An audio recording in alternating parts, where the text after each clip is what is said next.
My agent called me and told me Sam Mendes wanted to meet you for James Bond. And I was 50 at the time, the oldest Bond lady ever.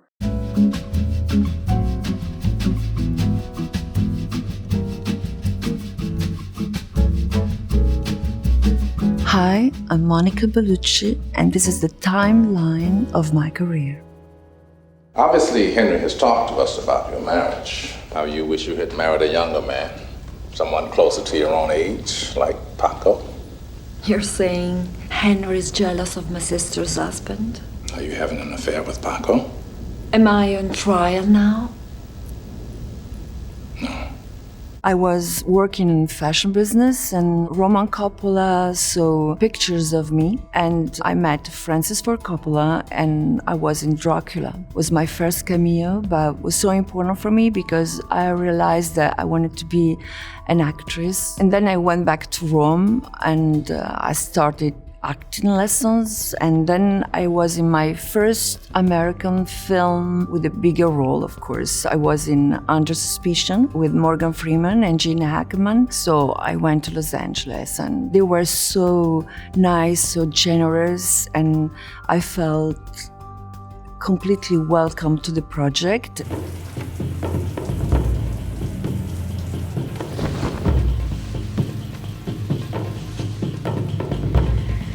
I went to Cannes Film Festival and was trembling, actually, I remember.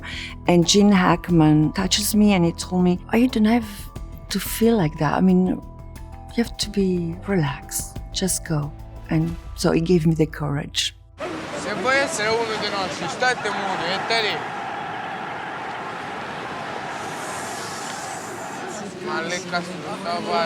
Maléna speaks through the eyes and her body.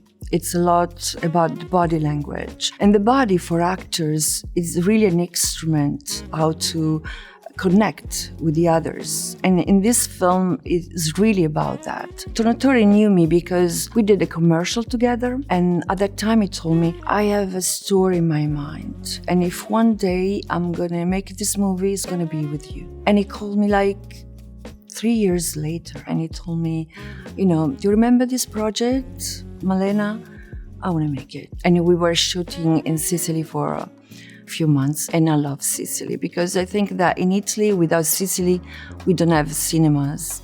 Because I think all the most beautiful stories, they come from Sicily. The sequence is very violent, but I have to say that those actresses, they were amazing with me. In the end, nothing happened to me, even though the scene is very violent, of course. But we tried everything before, so I knew how to move without being in danger. And Tornatore was so protective as well. So actually, I was safe, even though the situation looks really, really terrible.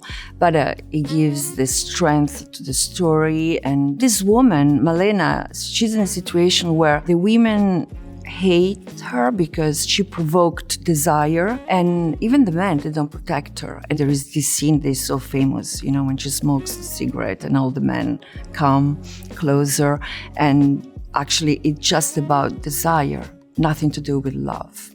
We are in a male-dominated society, so a woman doesn't exist without a man. And so when she comes back in the end with her husband, that moment, the people respect her again.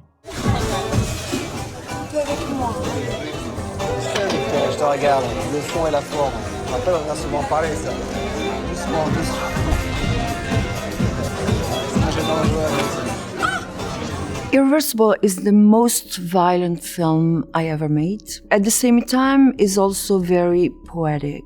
It shows the beauty and monstrosity of human beings. Even in the scene that we all know that was very, dangerous. I mean, for the audience, it looks dangerous, but I was completely protected even in this one, because it was like a choreography. So I knew every step I had to make. So it was like a dancing scene in some way. This film is also interesting the way it was made, because there were 20 minutes long sequence shots. So I could act for 20 minutes non-stop, like in theater. And this in cinema never happened. So even the way it was made was something really special. I'll give you what you want, but you have to give me something. What? A kiss. Excuse me. I want you to kiss me as if you were kissing her. Why? You love her. She loves you. It's all over you both. When I did Dracula with Francis Ford Coppola, Keanu Reeves was in the film, so it was easier. It's always great when you know someone in a big cast like that.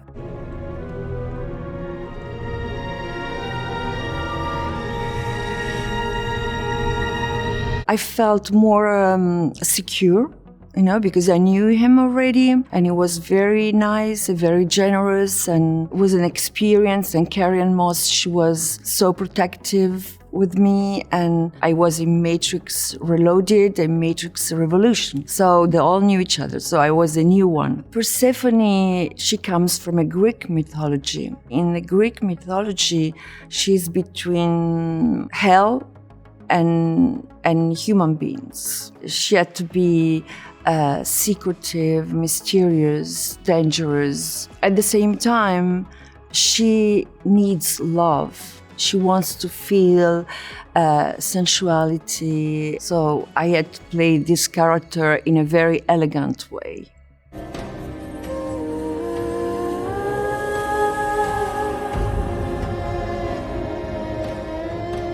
When I did The Passion of Jesus Christ, I was in Rome at that time, and I met the costume designer of the movie. I asked him, who is going to play Mary Magdalene? I met Mel Gibson, and he offered me the part. Mary Magdalene was such an incredible figure, because to me, Mary Magdalene represents the humanity. Someone that is in front of something that is bigger than her, and she can't explain. Because in the beginning, she doesn't have a faith. So she get into that little by little.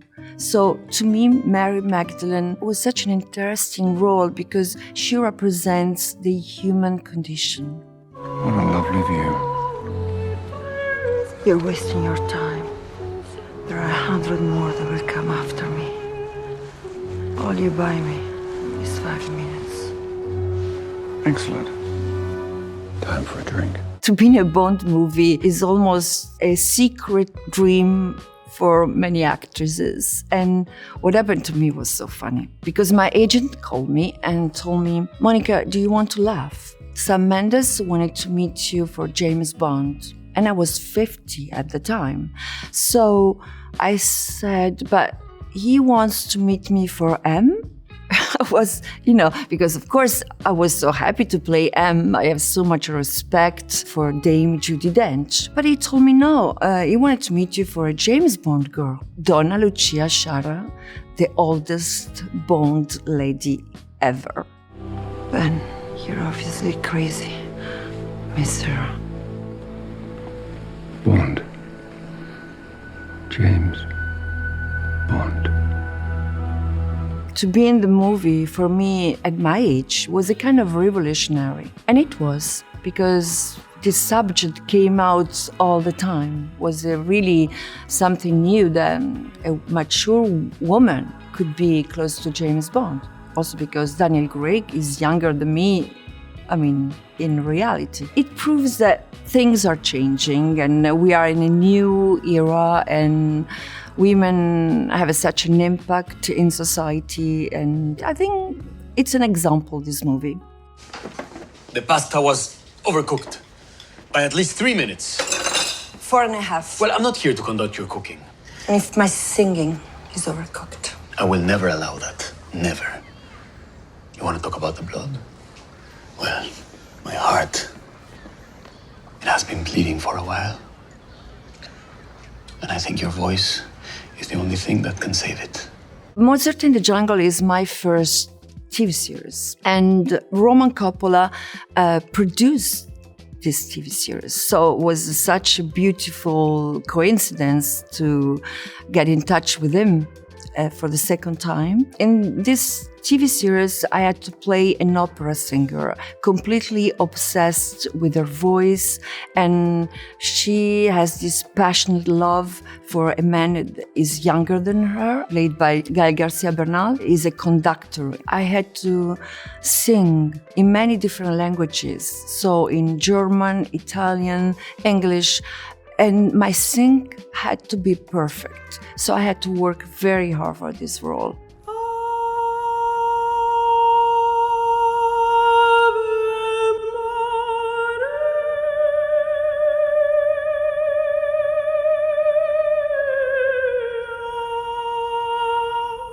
Alexandra was a woman that she was suffering because she was losing her voice. So this instrument was so delicate. And also she's scared of getting older.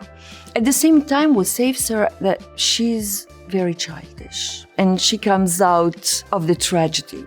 She has this way to escape of the situations. Après un dîner, je l'ai vu qu'une fois, regarde ce qu'il m'écrit. Monica, you're fucking beautiful. I want to share with you my life, my ranch, everything. When Marc Fitoussi, the French director, came to me with this project, I said, oh my God, what are you going to write down? It's about me. He told me, it's going to be just an inspiration. Then, of course, the script is going to be bigger than life. So don't be scared. Go and let it go. And this is what I did. And actually was inspired by me as, an actress, but at the same time I had to play someone who doesn't believe in love anymore. And it was so fun. But she wants an affair with her agent because she thinks he's the only one who can see her for who she is. It was really well written, and so it was easy for me to play this role. I had so much fun.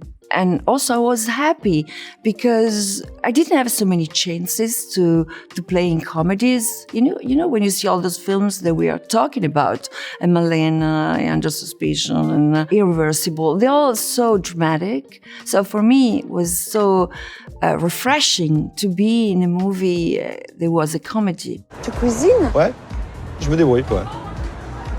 Et tu vas me préparer quoi quand tu vas m'inviter à dîner? C'est marrant parce que parfois t'as des airs de Monica Bellucci, on te l'a déjà dit? Bah, parfois, oui, mais je vois pas trop, non? Non, si, tu lui ressembles. Ah, non, attends, je dis ça, c'est un compliment, parce qu'elle est sublime. My one dresses, different dresses that I had, really to give something of myself, not just the way I was acting. Because sometimes it's so interesting and important in our business to have some distance. And this role gave me the possibility to be distant of myself and also to play with myself and to laugh of myself as well. And I think sometimes it's important to do this. The dead. Can they coexist? That's what we're here to find out. Cory's Beetlejuice. Of course, I was a big fan of the first one. And when Tim told me there is a key role in this movie and for which I thought about you. So I was very happy to accept it and to play it. Dolores. She's a Beetlejuice's bride. The connection between them is that they have a dark side and they're connected by their soul. It's like poison love drama.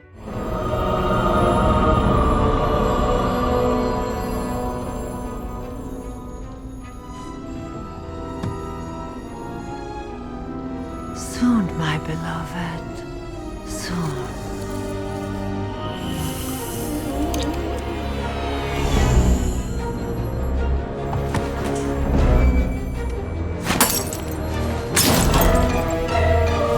What was incredible is that we didn't know each other and we had to play an intimate, funny scene right away. With him it was easy because he was really generous and protective, and at the same time was so beautiful for me to see the relation through the years between Tim and Michael. And also what is so interesting in the film is to see all these actors that have grown with their characters and they still have fun to play those characters. An incredible honor to be part of this amazing cast and to enter into Tim's poetic, fantastic world.